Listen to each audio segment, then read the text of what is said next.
And that's how crazy the human body and mind is, and tricking yourself. And that's kind of an interesting point. Is like if I can race on a broken hip, man, I can put up with a lot of pain, and I can get through a lot. And it's kind of now I look at it and go, wow, like man, if I can run with a broken leg, like what's my heartbeat a few heartbeat higher? Like it's really it's nothing in the grand scheme of things.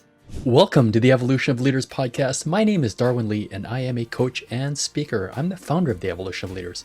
On this podcast, I'm interested in exploring the traits, habits, or behaviors that set apart elite performers through their stories and in their own words. On this episode, I interview Tyler Mislawchuk.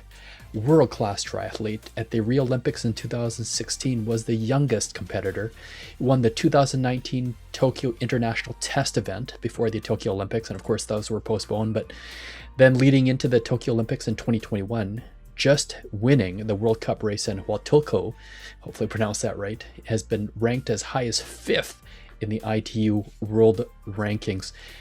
Tyler's amazing self-belief, racing alongside legends of the sport. He sees them as people, as other competitors, not intimidated from the beginning, racing to win, even alongside the legends. And he sets his goals so big, it causes him doubt. And amazingly, in Rio, finishing 15th as the youngest competitor, finished 15th with a fractured leg. Just an amazing story of perseverance, just sheer mental toughness. I hope you enjoy this interview.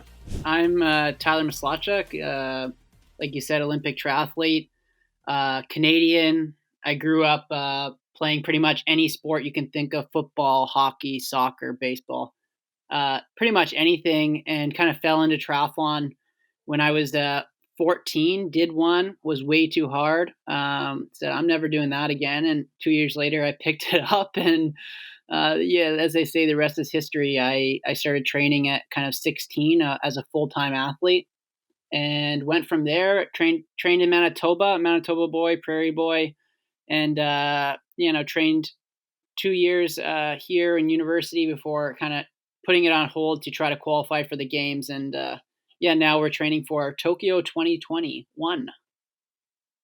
And so one of the interesting things about you is that, you didn't like triathlon at first, and then you basically wanted to compete in the Manitoba Games, Manitoba province in Canada.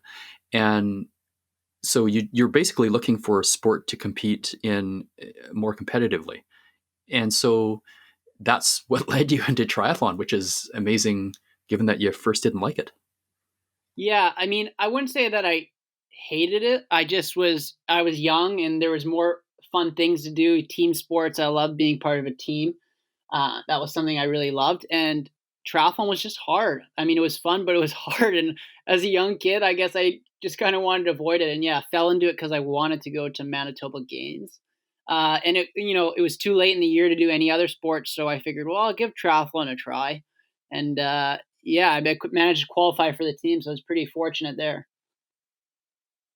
And good for you. And so, I mean, you really climbed the ranks pretty quickly, and you find yourself, the Olympics in Rio 2016, and congratulations on that, by the way. And you're the youngest competitor at 21 and 22. And somewhere in that time period during the Olympics, I understand you had your birthday, and you end up on the start line. Did you ever think you'd be in that position? Like when I started triathlon, like you said, for Manitoba Games, I didn't have like a dream of going to Olympics. Obviously, I loved watching Olympics growing up. It was a favorite time of year when you could just stream the Olympics and cheer on Canadians for sports that you didn't even usually follow. I just got so into it. But when I started, it was just for Manitoba Games, and I kind of had the mentality that I always had very short-term vision, which is a strength and a weakness, I think. So when I wanted to go to Manitoba Games, it wasn't like, oh, I'd love to go to the Olympics one day. It was more like, no, I want to go to Manitoba Games. And then after that, I set a new goal, and it was something maybe smaller, but it was kind of every step of the way. I remember finishing the Olympics, and that was probably the surreal moment that people would talk about. Is I kind of crossed the line, was like, holy cow, like that just happened. That was something that I watched on TV growing up. Wow. And so today, from that time, you finished 15th, and today you're ranked fifth in the world. You win the Olympic test event in Tokyo, which is a big deal because it's very competitive and everyone wants to get a feel for the course before the actual Olympics. So, what's what's the biggest change you made from finishing 15th in 2016 to what you've achieved to date in your improvement? I mean, there's a lot of changes. I'm an older athlete, so obviously I'm more mature. I'm with a different coach now. I'm with John O'Hall. There's a multitude of things, and for performance to line up, it's not just physical shape. There's a lot of things that have to line up for you to be best on your race day. I was actually talking about it with someone else, and there's a curve of being fit, and there's a curve of learning how to race. And I think I'm coming into those years now that I am both fit and have played the game and learned how to race, and how to train properly and be consistent in that way. I don't think any success story you hear is just a flash in the pan. A lot of it is, well, there was a lot of consistency that led into the success, which is kind of what I'm seeing now. So, what's a change you've made in terms of your mental approach or your attitude? One of the things that I have started doing is treating every race like an opportunity that I may never have again.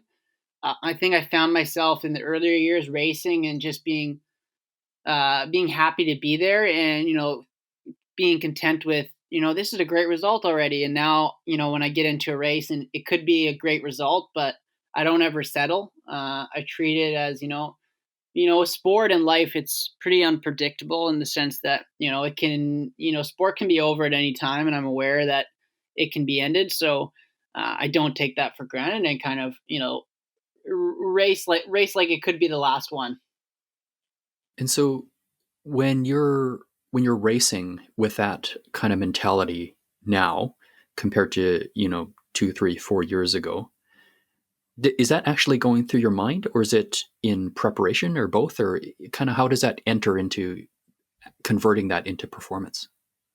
I mean, yeah, in the race, a good example would be, I'm racing and I come to a moment in the run when it's really starting to hurt, and and maybe in past, let's say I'm in third place, I'm like, oh, third place, that's pretty good. Like I that was my goal. I was wanted to be third place. Versus now, in that same moment, I would click myself out of it and go, well, like, when are you going to get a chance to win a race like this again? Rather than going, oh, I'm happy for third. And that doesn't mean that I still don't have lapses in that. I'm human, and sometimes I've caught myself after. You don't realize in the moment, but where you're hurting so much, your mind convinces you, no, this is good enough. The interesting thing about you is kind of at as young age as you've progressed and improved, and it's shown in your results. Do you have a habit or behavior that you think might separate you as, elite amongst elites, that might separate you from those that are not quite there? It's a tough question, because I don't know the psychology of every athlete I'm racing, and so thus it's hard for me to separate. All I know is about myself. So for me, I'm relentless in the fact that whenever I choose to walk away from sport, I think I'll be able to say that, okay, yes, I was happy with my career, but currently I'm never satisfied. And a lot of athletes talk about it's just a hunger that, I winning the Olympic test event was like a dream come true. But I remember the next day thinking, you know, it's not worth anything unless I win the Olympics, or anything unless I go and have a good result at the Olympics. I think most athletes would have just been like, "Oh, that Olympic test event, that's already more than I planned." And for me, it's always it's a blessing and a curse in the terms of that.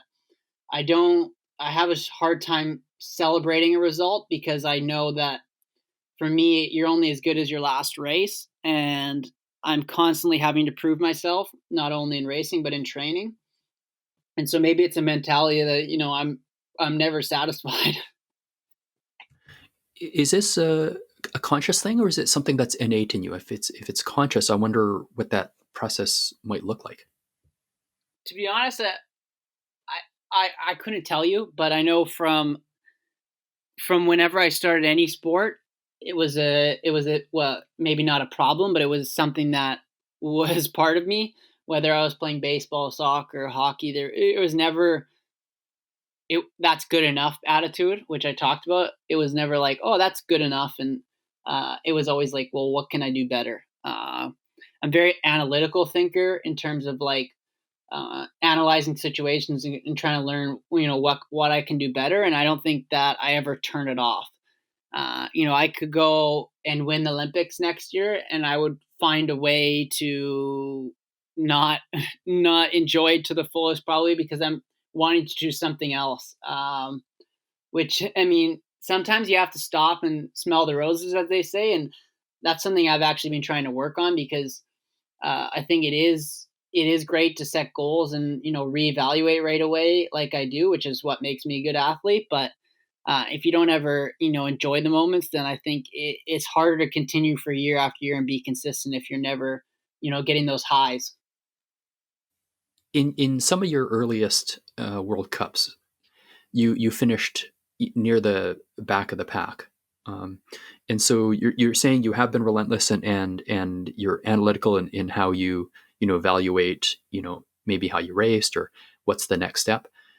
Coming out of those when you're finishing near last, what did you learn from those things and implement as far as change? I think like you talked about these World Cups, I really struggled at the start of my career, and I don't think it was necessarily it was a mix of physical preparation and mental preparation, but I knew the results were not what I was physically capable of. So I took a step back and went, well, like if I'm training at this level and I'm getting these results, it doesn't really add up. So what can I change? And one of the biggest things was,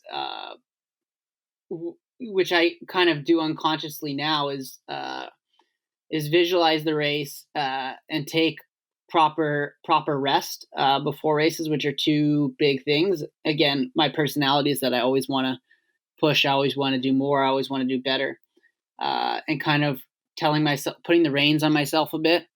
And the coaches that I have worked with kind of know this now is that I almost need to be reined in a bit for myself mentally and physically before a race, and not to leave races and training sessions, which sometimes I was doing, which is not only a physical thing but a mental thing. When you dig that deep, you can only do it.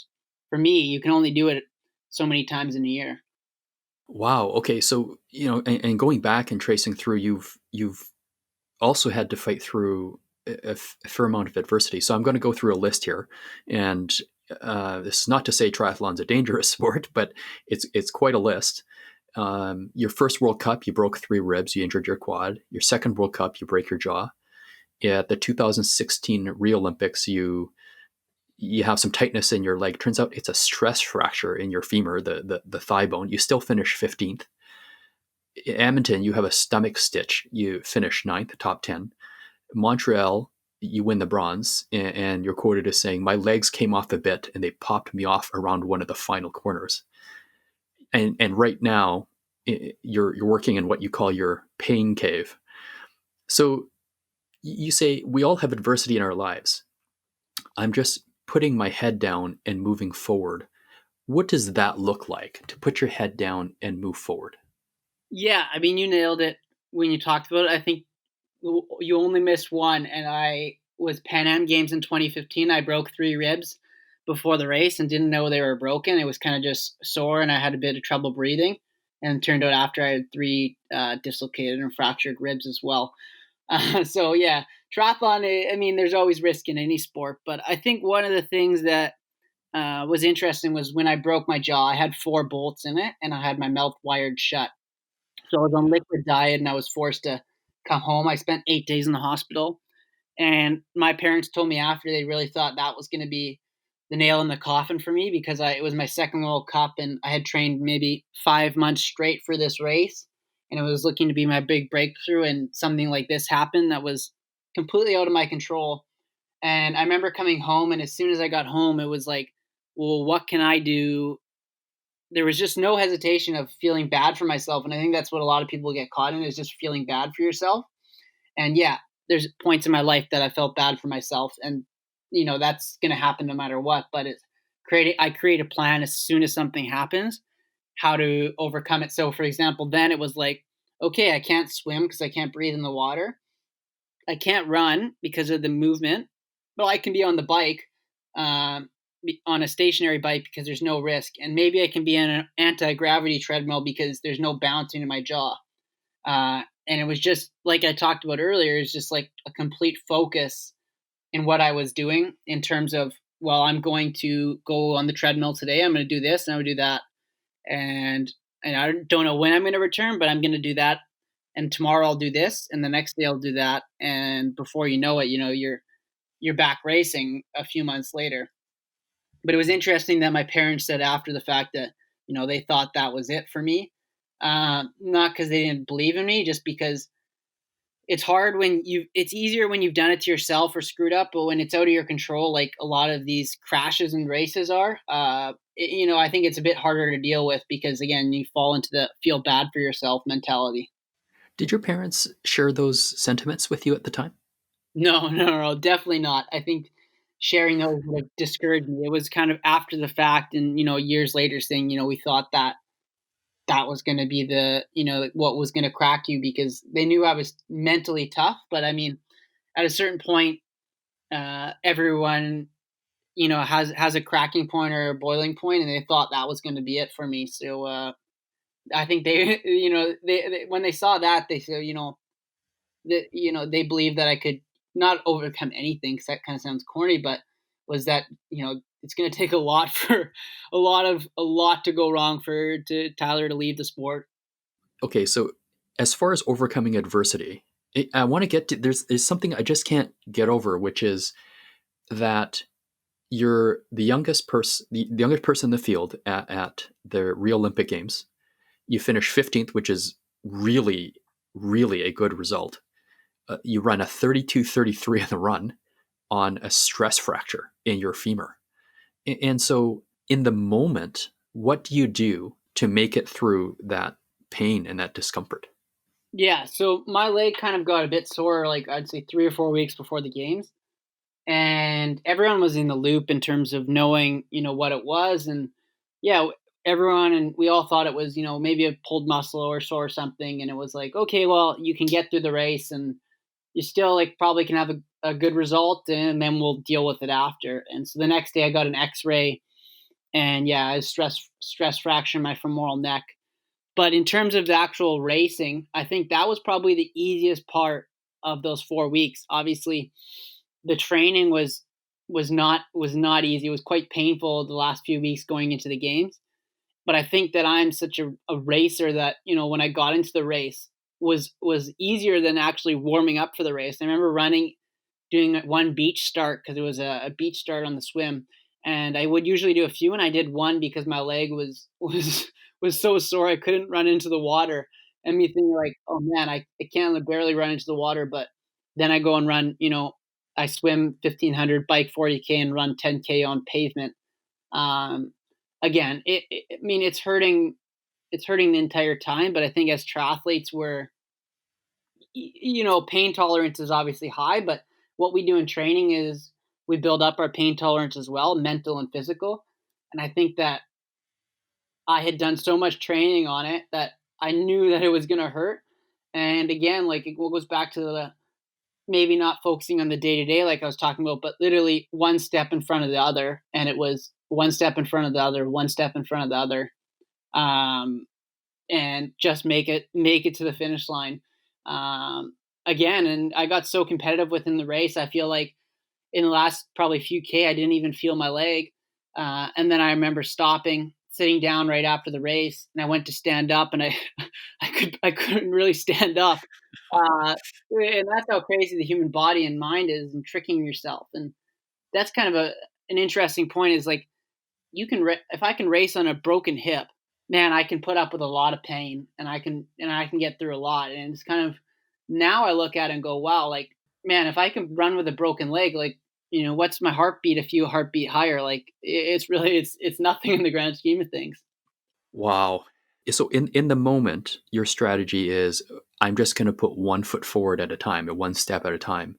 But now you're looking back at that and using it, as further confidence, it seems like. Yeah, I think as an athlete, you take whatever you've done in the past, any successes, and you try to find confidence in it. And that's what kind of builds you up. It's the same way sports teams when they get on a roll or they start playing well. Sometimes even when you're missing some of your best players on that team, they continue to have success because of the confidence instilled in them. And that's the same way I would say now is, I could be at 95% of the fitness I was at in 2016 and probably still get the same result in terms of I just have this confidence and knowledge in racing that I just didn't have as a youngster that you can rely on. Humans use mental experiences from the past to shape their future, and that's kind of what racing is. The more you race, the more experiences you have, the more you have in your notebook that you use for future races. And so, what was your mental strategy? Sometimes in sports psychology, they talk about a mantra. I don't know if you use that, but when you have a stomach stitch, and for those who don't know, it's kind of like a intense stabbing pain just under the rib cage when you're during physical activity. And so, how are you getting that? Is it just same thing, just one step in front of the other? How are you denying pain or working through the pain? What I've kind of done is, whatever I have, it was creating systems to deal with things. So, I mean, dealing with a stitch, there's a few things. It's one step in front of the other, but it's also if you can, get rid of something like a side stitch is possibly you can get rid of. What's the strategy to get rid of it versus a broken leg? You can't get rid of a broken leg in a race, so that is just complete, focusing on what you're doing versus if it's fixable, then I'll have a strategy to think about it, and I won't just be one foot in front of the other. It'll be how can I get rid of this? How quickly can I get rid of this and get back to normal running? So it's depending on what you're dealing with is the different mental strategies in sports like that goes into what you're doing. I think. Okay, so you're relying on kind of in the preparation before, you're relying on these systems that you've created to get you through those moments. Yeah, and those systems are created within training, right? Like for example, this year I was before Abu Dhabi was canceled. I was doing a run session, and the run session was really hard. It was probably one of my fastest sessions of the year, and it was kind of in prep for the race. In that session, I was creating systems of, man, this really hurts. This is probably what I'm going to feel in Abu Dhabi. How am I dealing with it now? Remembering the discomfort and going, okay, I've created this system for when I do get on the run in Abu Dhabi. You know, how am I going to deal with it? What am I going to do? What are cue points?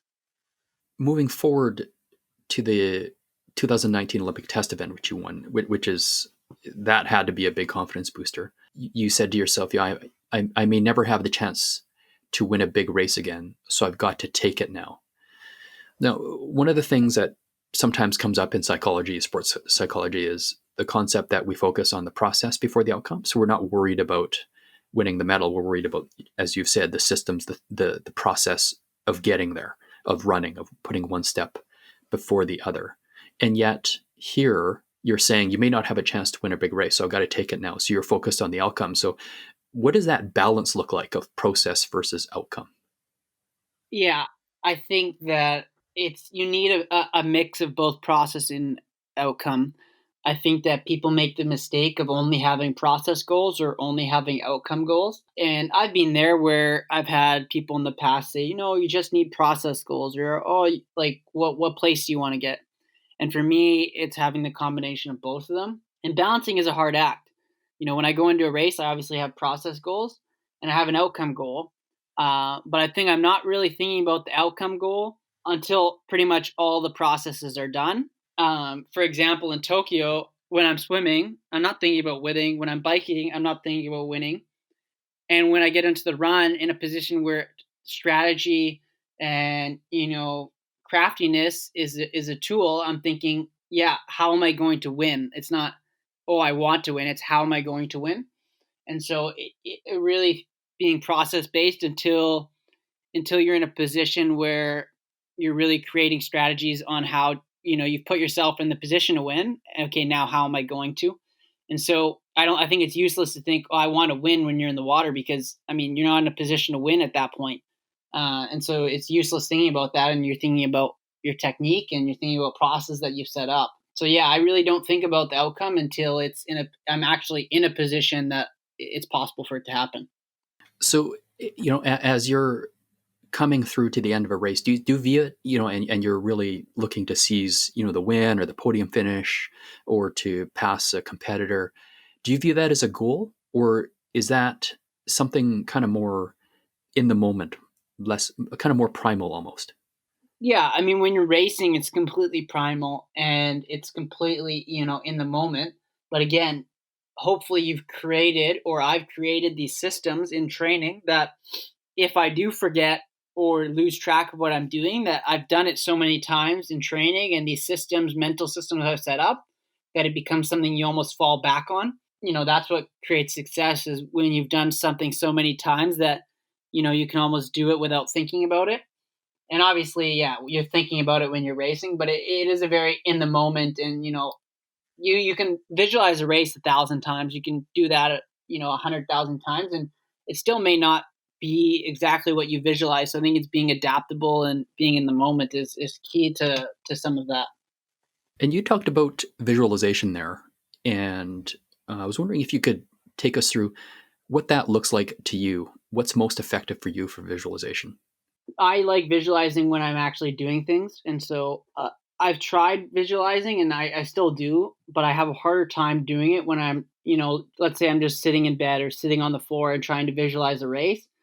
I can do it, but I don't think it's the best result, yields the best results. I think for me, the best results are done when I'm visualizing, like I said, in a specific training session, or I'm out for a run and I'm able to, picture the finish shoot or picture how I'm jumping in the water.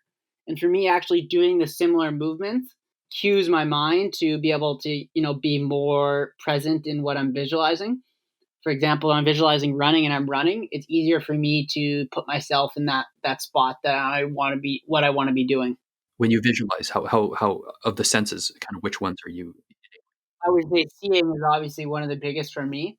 Obviously, you hear things, but I think the biggest is actually just vision. It's not anything else, and it just what's happening around me. I think when you're racing, there's not many sounds. I mean, there's a lot of sounds around you, but when I'm having a good race, usually I'm in my own mind. I don't hear much. Like, yeah, I've been knowing, like, when a coach yells something, sometimes I don't even hear it because I'm very much, I've got that tunnel vision, as they say, like where I'm seeing things and I'm hearing things, but I'm not really hearing things.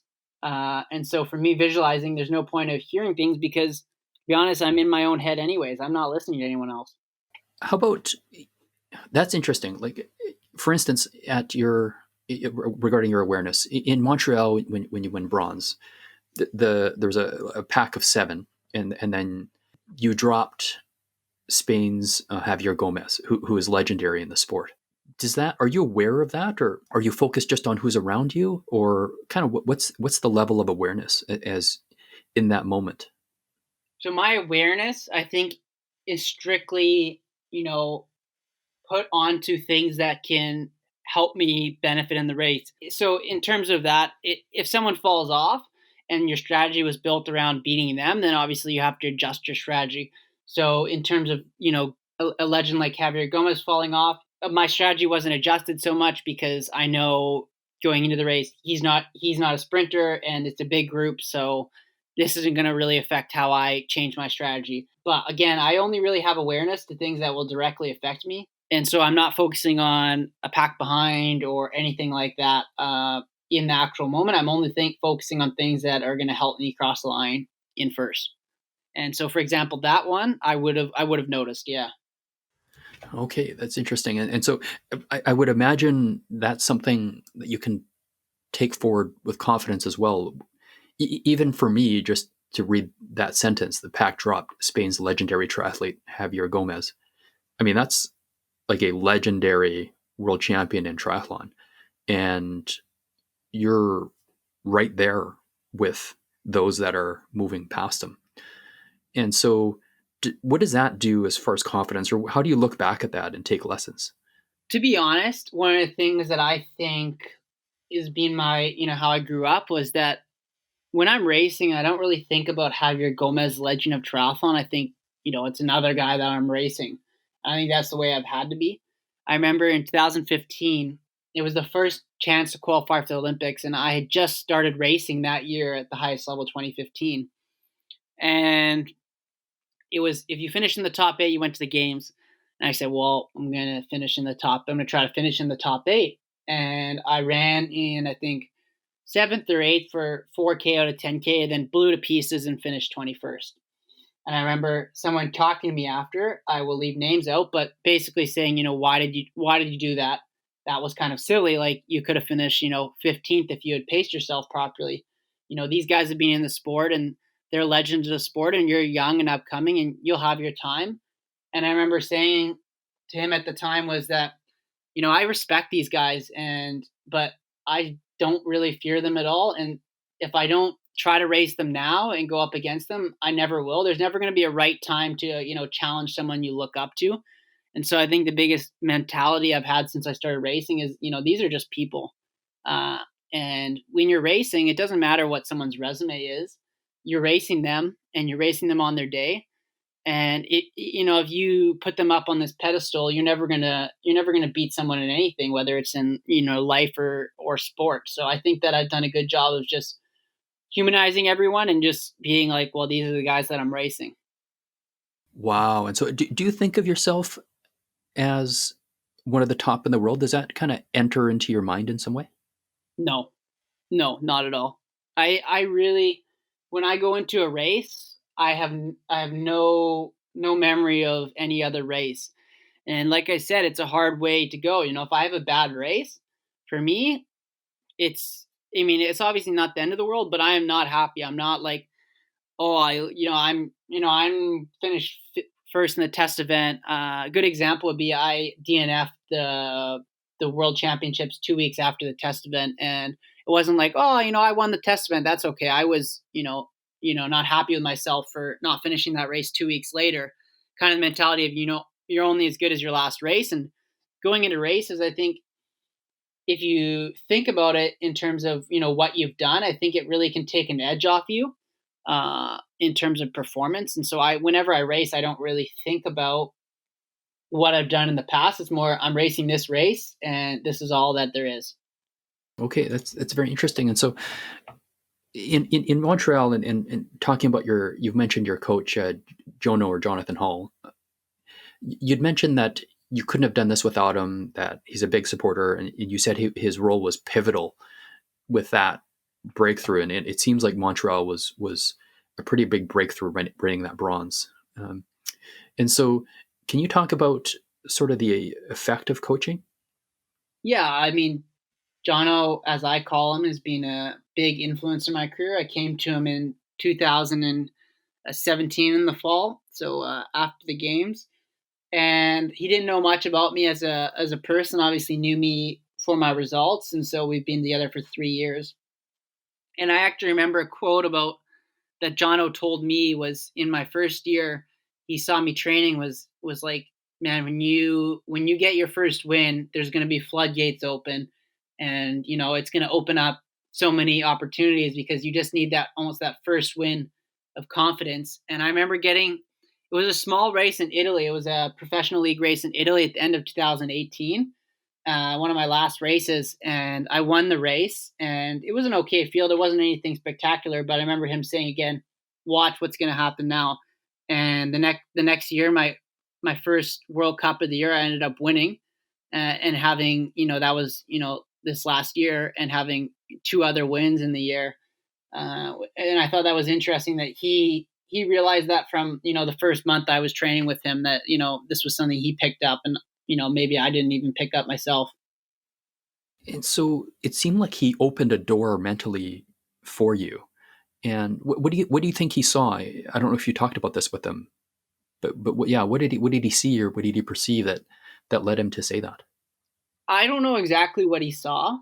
I know that he's talked about that. I mean, which can hurt me and be great for me is like we've talked about, is my desire to win. And sometimes my desire to win and do well almost is cancels itself out because I want to do well and want to win so bad that it actually is a negative. And so it's trying. I think he saw that and just how much I wanted it, which is something that a lot of great athletes have. But it's also something if you don't deal with correctly, that it can really put a bad spiral on results. Like I said, if you have a bad result, you can really spiral quickly if you are win at all cost type of athlete or do everything or have the desire so much. And I think he saw that in a day to day training when I first came. And that is, as I kind of research your career and look at you objectively from various articles that are out there, I think that is one of the most fascinating aspects of your evolution is balancing what you call your self belief in yourself and the burning desire, but that the burning desire just might overcome in some way, or rather, not overcome, but it might be overbearing. And so you were asked your greatest threat, and you said it was your own head. So what does that look like now that you've seemed to have found a more, you know, a better balance that allows you to perform better? Yeah, I mean that winning mentality and the ever going drive is what makes me good, but it's also what can bring me down. And so I think one of the biggest changes is that I've I would say I've relaxed a bit more in my. I'm turning 26 this year. I'm a lot more relaxed in terms of my approach than I was at 20, and that can be day to day and within racing. But I think in terms of like day to day, I know that you're not going to win a race in training and you're not going to lose a race, and so maybe not taking such a heavy weight in every workout or every race, and realizing oh well, this was just this race. It doesn't define me, or this was just a bad training session. It doesn't define me. I've got a good example of just I did a 20-minute power test on the bike last week, and it was really not good. I was a bit tired, but that was kind of the plan going in. And I think a 20-year-old Tyler really would have got in his own head and said, "Oh, I'm not in good shape on the bike. Why the test went so bad?" And 26-year-old Tyler says, okay, well, analyze. I was a bit tired. This one power test isn't the be all end all. Yeah, obviously I want to do better, but this isn't going to be the end of the world. And that bit more relaxed approach has really helped me. Okay, and so it's not relaxing, I guess, on your desire to win, and it's still having a self belief, but it's kind of more feels like it's more measured. Yeah, measured is a perfect way to say it. Right now, you know, we should have been headed towards the Olympics just around the corner here, and now, as we know, because of the coronavirus, it's been delayed to 2021. So I'd imagine some kind of reset. So what does a proper readjustment look like now that kind of a big goal, 4-year goal has turned into, I guess, a 5-year goal? Yeah, I obviously the training changes and the approach changes a bit. I don't think any athlete in the world has been in this situation before. Well, I know no athlete has been in this exact situation before because it's the first of our kind. But I think one of the things is readjusting and then just, proceeding. Like I said, creating a plan, sitting down. John and I sat down and, how are we going to do the best result we can in, 14 months from now? How is that going to play out? And create a plan backwards and be very precise. And, I think one of the things that a lot of athletes or people make mistakes is that they tend to focus on what everyone else around them is doing. And especially in today's day and age, there's so much social media, so much content out there that I think a lot of people and athletes get caught up in what others are doing. And that's kind of, I would say, one of my big changes is that I really, I don't really, not that I don't care, but I really don't watch or follow or put, information in my brain about what other athletes are doing. It's just, this is my plan. This is what I'm doing. It may be completely different than everyone else, but this is what we've created. So there's no point of worrying about what everyone else is doing. So the ability to adjust planning, as far as coaching goes, what are some other positive traits or characteristics of a good coach? I think a good coach, I mean, there's a few different characteristics. And again, it depends on the type of athlete that the coach is working with. Uh, for me, it's a coach that does really listen. A lot of people say that, but it does really listen, especially as I'm getting older now. I think when you're a younger athlete, you know a little bit less about yourself in terms of what kind of athlete you are, how you respond. I think as you get older, I think having an open communication line is really important. I know I usually know when it's too much for my body, or so having an open communication line is probably number one for me, and being able to be flexible and adjustment. And then obviously, there's periods when I go, oh, I shouldn't do that, and Jono goes, yes, you should, and then we discuss, and if it's something that's going to benefit me, yeah, obviously I'm going to do it. But I think open communication lines. You set a couple goals. The first is to attend an Olympics, which you've done, and the second goal is to medal. And so you set that goal, and you've talked about working back from that point. And so I'm just wondering if you can take us through how that process looks. So you have a goal, 4 years, kind of into the future. How do you wind back and then translate that into a series of actions? Yeah. Wait, I remember my friend made a video of me after 2016 Olympics, and it was I got quoted in the end saying I had two goals in sport. One of them was to go to Olympics, and one of them was to win a medal. And I remember getting so much backlash on that video because people were like, "Well, that's a bold statement, win an Olympic medal." There was a lot of comments about that. I remember just seeing them and being like, "Okay, like again, it's one of those things where some people use it as fire, and I was kind of just like, well, like that's your opinion, and I don't really use like people's negativity as fire, and I don't really use it. I kind of just go, oh, okay, well, I mean, that's your opinion, you're rightful, and I think that most people in 2016, if you were betters, would bet that I would not win an Olympic medal in 2020.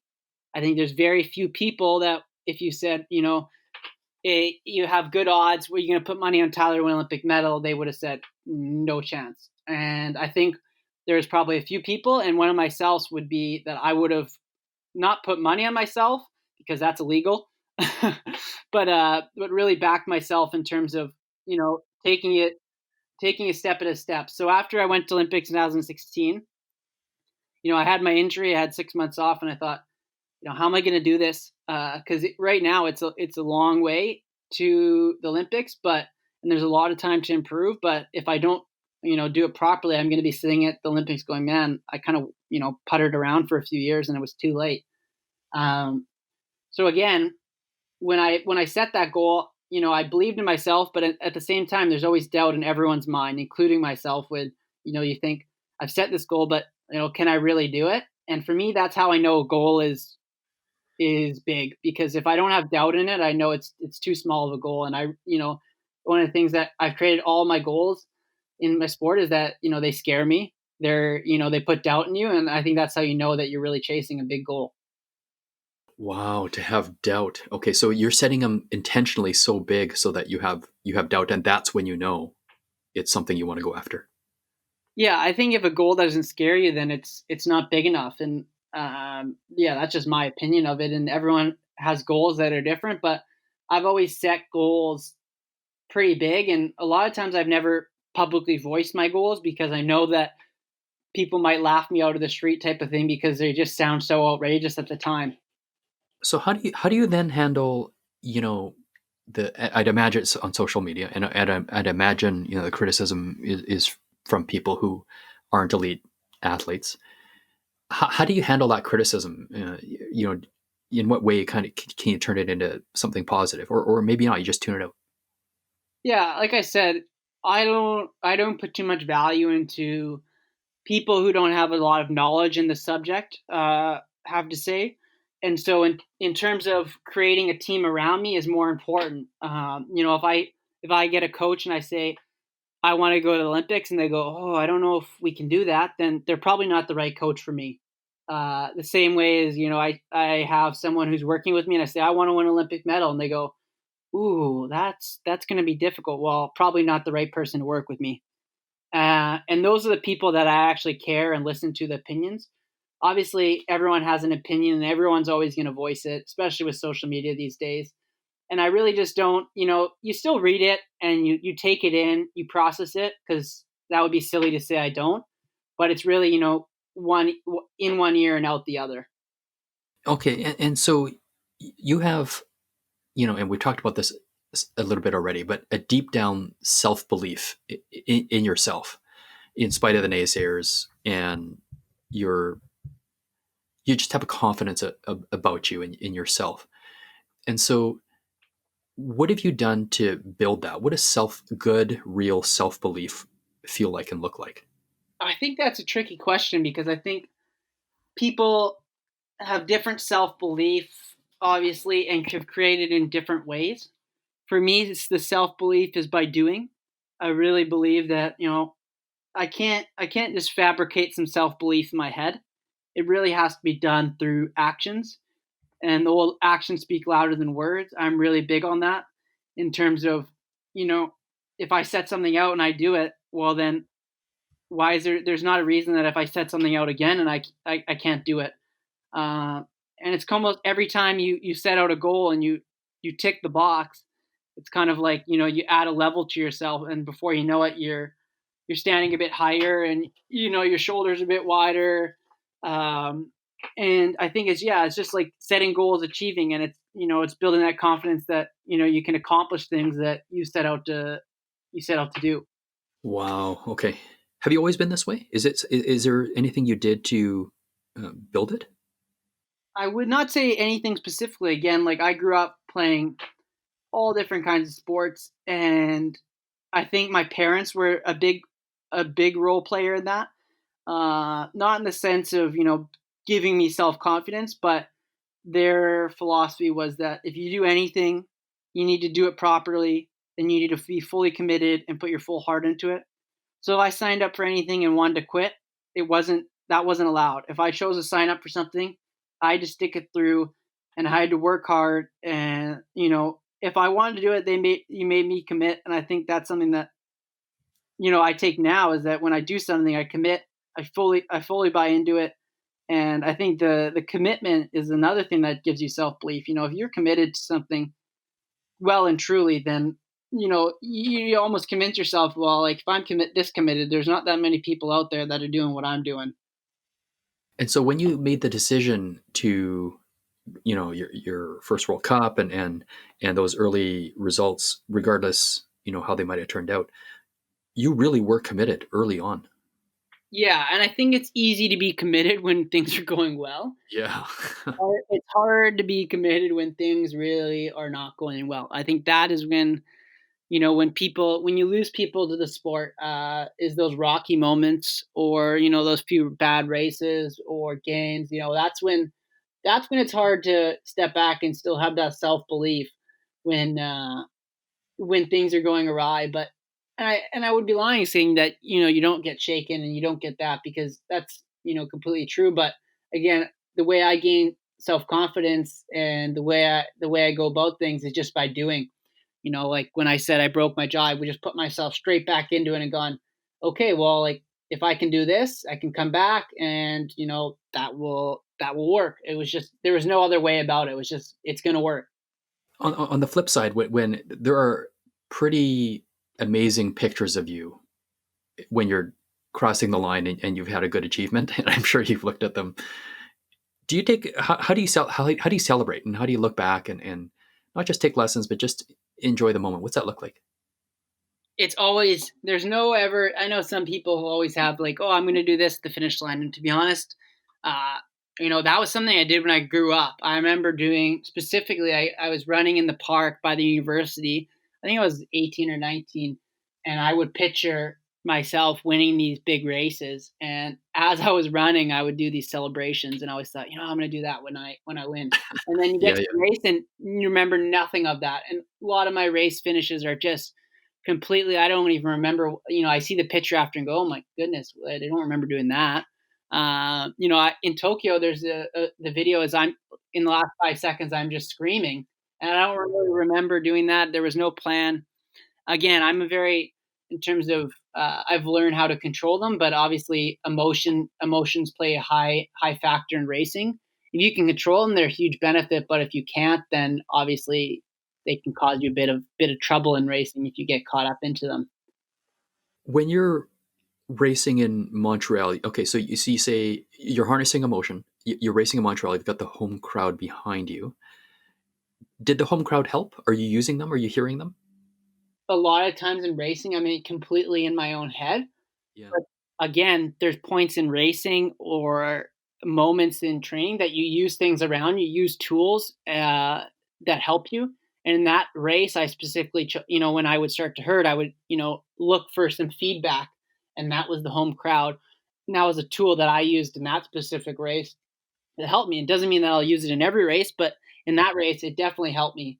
I had family at the race. What drove me extra was it being in Canada. I thought, I like I told you, I may never get a chance to race something this big in Canada again. We're lucky to have these massive races in Canada at this point, but I got to take advantage of it. Yeah, right. How about potential? You've talked about in the past about reaching the limits of, you say, human potential and your own potential. So, what do you feel your own potential is? I think I'm still discovering it, to be honest. Uh, Yeah. Eh? I think physically and mentally, it's very hard to put. If you put a limit on yourself, then you're going to have that limit. And I think one of the biggest things is me having an open mind and not putting a limiter on what I'm capable of. Um, for example, this year I think was the first year that I started vomiting after a few of my big races because I had pushed so hard, and that's something that uh, I found a way to push harder, and that was a new limit I found this year. And had you asked me like a few years ago if I would be able to do that, I probably would have said, "Well, we'll see," because I never put a limit on what my capabilities or potential are. Because as soon as you put a limiter on, you can only go that far. Wow. Okay. And so, did you reach that potential, that new level, just kind of as you were saying before, step by step, just or was it something else that drives you, or or is it just that process of whatever action you're in, whether it's swim, bike, or run? Yeah, if you look at my results over the last like 5 or 10 years, there was never like, oh my goodness, that was crazy. It was very, step by step. And people who think that I had these massive breakthroughs, if you go back and look, it was like, well, no, he was before he did that, before he had his first, result there, he was scratching on the surface there. And whatever the scenario was that I was able to have a breakthrough, I think it's easier to go back to a point that you've already been. So if I've pushed so hard, or I've trained so hard, or done this, it's easier for me to go back into the memory bank or the skill set or the systems I've set up. Again, like I talk about, it's easier to go back into that. What's hard is creating new levels, and that's what I'm still trying to do today. Is create new levels, new systems, which allow me to go faster, harder, stronger. Okay. And so, do you, without giving anything that might be a competitive disadvantage, but are you actively doing that for Tokyo 2021 then? Yeah, I know. Like I said, I finished that race and was like, "That's great," but I got to be even fitter for next year. And it's crazy. I won the race, and I still see flaws in my race a lot. Not a lot, but I would say that I see flaws. I see every little thing that I would like to be better. And for me, I finished the race, won, and thought, man, I need to be even better next year, which was going to be this year. And obviously it's going to be next year, but I know I need to be even better. So it's never a steady state. They're never standing still. I'm always looking for something new, something better. It's never that's going to be good enough. It's one of the worst. I've heard John say it a bunch. Good enough is like one of the worst things in high performance sport because it's just such a settler's mentality. Okay. Yeah. And who's you're setting kind of historic achievements, for Canada, and having done things maybe no other Canadian male has done. Who's a mentor you look up to, and what's some advice that you received that you've implemented and that's helped you? I mean, I looked up to Simon Whitfield growing up and getting into the sport. And I Yeah. remember he sat down with me for a coffee in 2013. I was still a junior, and I remember being so starstruck. And I don't even, to be honest, I don't even remember what he said, but I remember him just taking the time and sitting down with me, and that was something that I really valued, and that I try to do now. Is that when I was that kid, how would I have wanted Simon to approach me? And I try to do something similar. Not saying I'm Simon Whitfield, because I'm definitely not. We're different people, but he's someone I looked up to, and it wasn't necessarily the advice, but it was just how he carried himself and how he, reflected himself with the younger generation. Uh, but in terms of mentors, I wouldn't say there's sport specific. There's obviously things I've learned from other athletes or people I look up to. I think that I try to take, and I'm always learning from whoever I'm with, and try to relate it to triathlon. That could be, I'm with people who are high up in the financials, and they're talking about something. I go, huh, I could apply that to triathlon. And so there's just constantly like this, relentless pursuit to learn more and learn from everyone and anyone, no matter what industry they're in. Okay, that's interesting. So, can you give an example of a financial uh, aspect or something, some other industry that you've brought to triathlon? So a good example would be like I did 2 years of business school and university in accounting, and so I just Yeah. use that as an example in terms of I took accounting courses, and I remember doing one course and thinking is that in the same way that I kind of think now is it's really it's not full of emotions. It's black and white. You analyze, you see what you can change, what you can do better, what you can fix, and the less emotions you have in accounting or finance, the better, because it's black and white. I'm just crunching these numbers, and at certain points in triathlon, it's better to put the emotions aside and go, okay, well, I need to do this and this and this. And like I said, I'm quite an emotionally charged racer, and so learning to maybe sometimes put it on the side. Wow, that's interesting. I never would have thought an accounting lesson, but that's good stuff. So stay with me on the line. I'm just going to wrap up here, but there's a quote from you that I thought maybe encapsulates your mentality and your mindset. The tough years make you double check yourself. I wouldn't be here today without that tough year. It makes you realize how much you love the sport. These moments make it all worth it. Tyler, it's been a pleasure. We wish you all the best on your journey to Tokyo 2021. With training, we wish you a safe and healthy training with no more physical adversity. But I know if that happens, you'll be able to overcome based on your character and on your past history. Thanks for having me on. I really appreciate it. An amazing talk with the amazing Tyler Mislawchuk. Just smashing through barriers, running so hard that he gets sick at the end of the race now. And one of my favorite quotes from him is, I never put a limit on what my capabilities or potential are. Super tough, but genuinely a nice guy, and offline, very gracious, very kind, and down to earth. And I love the story about how when Jono, his coach, said, when you get your first win, that's when the floodgates will open. And that's what happened. He's climbed very rapidly in the world rankings, and he's a legitimate competitor and medal contender. Just a deep self-belief that he can do it, and setting big goals and not being afraid to go after them. Interestingly, taking criticism from people who are not elite in the sport, and about how he wanted to get a medal, but putting himself out there. I really appreciated how he did that, and balancing a winning mentality, learning to balance that with relaxation at the same time, and evening things out. And again, how he achieves his self-belief, kind of proves it through action speaking louder than words, setting big goals, and then just really going out there and proving them. And I had such a good talk with Tyler, and I'm a speaker and a coach. I'd love to explore the habits of the elite, and exploring how people break through barriers to be their awesome selves. And I'd love to hear from you. So please like, subscribe, and share, and reach out to me. I'm at evolutionofleaders.com. Thank you so much for listening and watching.